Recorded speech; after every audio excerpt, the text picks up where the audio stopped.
Motivated by revenge, America moved quickly to fight back against the Japanese and the Axis powers.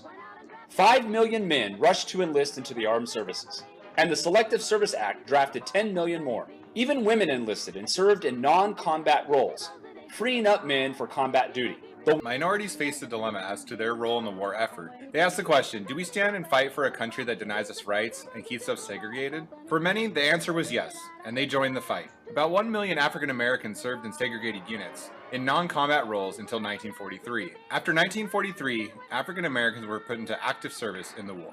One of the most famous African American groups during the war was the Tuskegee Airmen. The Tuskegee Airmen was an all-black fighter squadron that fought in the European theater. This group was very important because they proved that African Americans could serve their country as well as whites. By early 1942, factories were converted from consumer goods to wartime goods. In order to ensure the efficient production of wartime goods, the government took control of the economy. Another government agency created during the war was the War Productions Board, or WPB. The War Productions Board held scrap drives to recycle needed materials and allocate inputs to the war effort. The main goal of the War Productions Board was to reduce waste of needed materials for the war effort. The government also helped put into place a rationing system during the war. Consumers were given coupon books. With a limited number of tickets, consumers had to buy goods with these tickets, and it helped pace consumption.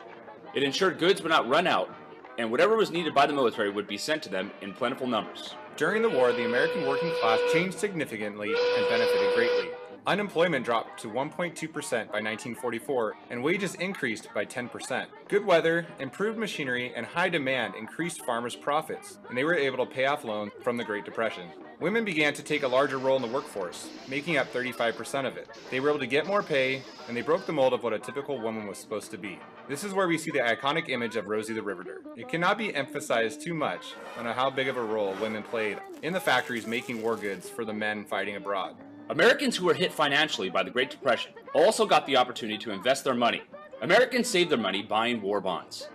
Here is how war bonds work. The American public would take their money and invest it with the United States government in war bonds.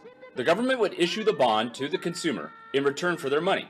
Borrowing their money, the government would then pay war industries in order to make war materials for the military, like guns, tanks, ships, planes, and other supplies. These supplies would then reach the men who needed it overseas, the armed forces.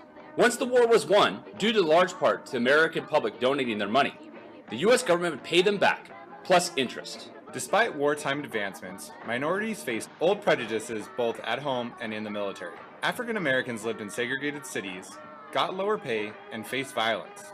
James Farmer formed CORE, or the Congress on Racial Equality, to fight segregation. Like the NAACP, CORE became a leading group in the civil rights movement. Another leader of this movement was A. Philip Randolph, and he formed a black labor union to fight workplace inequality. Despite the need for labor during the war, African Americans were still hired last. He felt it was unfair and wanted to make a change. Mexican Americans also faced prejudice during the war. After the attacks on Pearl Harbor, anti-Japanese paranoia ran rampant in the United States. Fear that Japanese Americans would help the enemy attack from within was real, and because of this, Japanese Americans along the West Coast suffered discrimination. On February 12, 1942, without any probable cause, Franklin Roosevelt issues the Executive Order 9066. The military established militarized zones along the West Coast. Japanese Americans were forced to leave their homes at the point of a gun and move to these closed camps. Within weeks, 110,000 Japanese Americans from California, Oregon, Arizona, and Washington were moved to internment camps. 2/3 of them were Nisei, or first-generation Japanese Americans. They were only able to bring what they could carry, and many lost their homes and their businesses. For those Japanese Americans who didn't lose their home, when they returned from the camps, they found the homes ransacked, trashed, and vandalized. In 1944, the Supreme Court heard a case, Korimatsu versus the United States. Fred Korimatsu was a Japanese American who was interred with his family during the war. He challenged the constitutionality of Japanese internment and the violation of his civil rights. However, in their decision, the Supreme Court ruled that the forced relocation of Japanese Americans was justified on the basis of military necessity or national security. The Supreme Court essentially stated that based on the evidence provided at the time, the United States and government interred Japanese Americans to protect the war effort from potential espionage and sabotage.